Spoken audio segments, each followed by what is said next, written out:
5 All Blacks players to look out for in 2022, folks. Maybe a few less known players. That's the idea of this video. For any Irish fans who don't really follow Super Rugby, you don't really follow the All Blacks unless they're playing Ireland, we're going to talk about 5 guys who you might not have heard of, and just kind of give you a little bit of intro to them, what to look out for, because they're all kind of pretty talented players in their own right. We did this for Ireland a few weeks ago, last week, because essentially the All Blacks put out a page trying to promote the tour of the Irish guys coming to NZ, saying, here's 5 Irish players you might want to look out for. And they were mostly just all big name Irish players, all Kiwis. So, like Johnny Sexton, have you heard of him? And we did a video for 5 Irish players who Kiwi fans genuinely may not have heard of, because I'm pretty sure most of them would have heard of Johnny Sexton, former World Player of the Year. So this list is not going to be Bowden Barrett, Aaron Smith, and Ardie Savia, Will Jordan, guys like that. It's going to be guys who have maybe only played a few times for the All Blacks, but they are all capped All Blacks, guys. It's not a speculation list about potential future caps. All guys who are capped, all guys who maybe Irish fans would not have seen yet, and maybe something to look out for. So hopefully, if you're an Irish fan who is, as I said, not a avid rugby watcher of New Zealand rugby, then this might be a little bit insightful.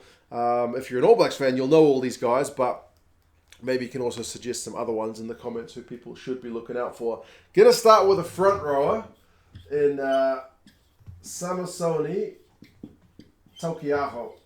He's a big unit.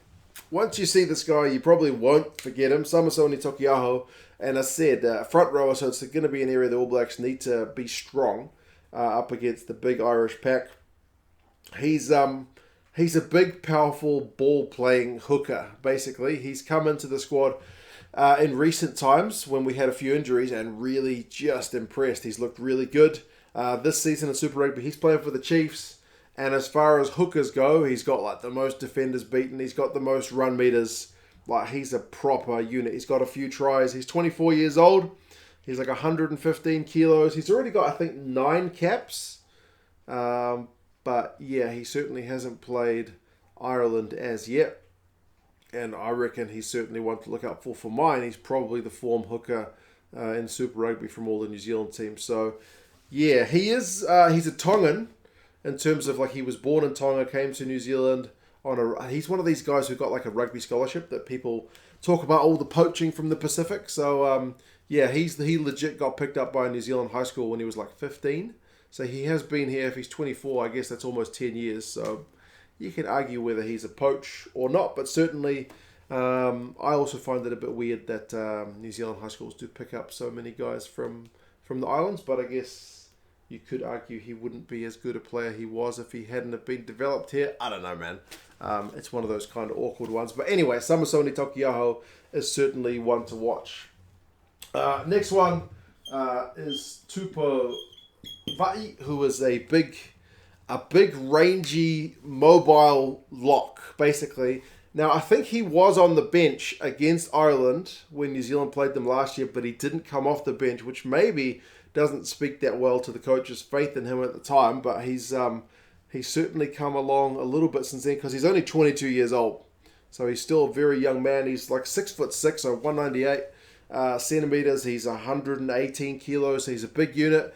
He's kind of a lock loose forward, but more of a lock. He can play loose forward, but he's more of a lock who can play loose forward than the other way around. I mean, as I said, he's pretty rangy. He's pretty mobile for a lock.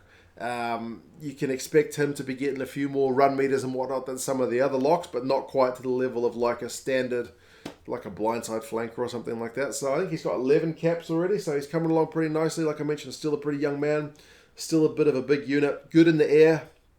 So yeah, he's certainly down the pecking order at the moment, but if Brodie Retallick's fit, because he's got a broken thumb at the moment, Sam Whitelock, Scott Barrett, so he's still behind all these guys. But if they do give him a game, he certainly offers something a little bit different from the others. I seem to be going all about the Chiefs guys at the moment, because all 3 of these guys play for the Chiefs. Quinn Tupaya, he's another big attacking unit of a midfielder this time. So it's a back. He's a 12 for the most part. He has filled in other positions at times. He can go out onto the wing. But mostly he's a second 5, so he's an inside centre. He's like 6'2", so 187 centimeters, and 102 kilos. So he's a big fella, and he's powerful. 23 years old.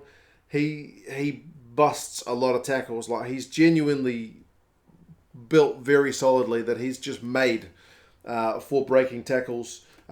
He's had way more carries than all the other midfielders in Super Rugby this season thus far.